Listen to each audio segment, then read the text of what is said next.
The induction is the procedure that assists people go into a state of hypnosis, where they will be more vulnerable to recommendation, and where their unconscious mind will take messages on board.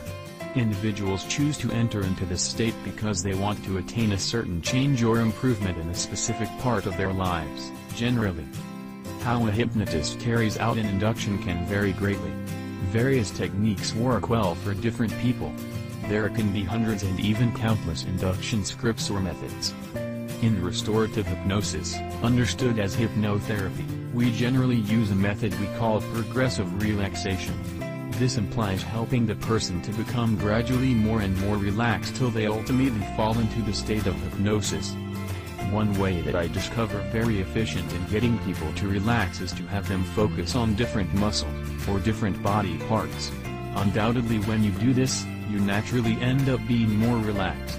I prefer to start with their heads, face and neck muscle, and work my way down, along their entire body, concentrating on one muscle or body part at a time, till they are entirely relaxed, literally from head to toe. You might do it the other way around, I expect.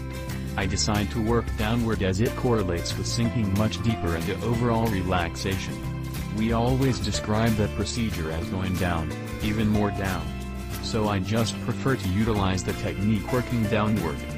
The hypnosis induction technique that many people would be familiar with is clearly exactly what they've seen in stage hypnosis. That's a really different method from healing, hypnotherapy inductions. In phase hypnosis they utilize a really authoritarian technique, extremely direct induction. They need to keep a crowd of a number of hundred individuals entertained, which necessitates impact. Plus there is a visual effect accomplished when a therapist carries out an induction, an extremely sharp, direct induction, and the subject is up to the flooring or otherwise offers some specifying visual signal that he's hypnotized.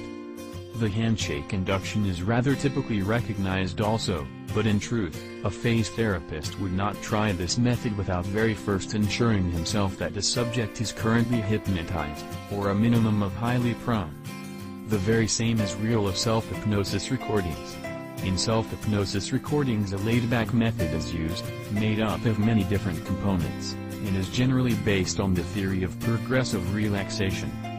In restorative hypnosis, understood as hypnotherapy, we typically use a strategy we call progressive relaxation.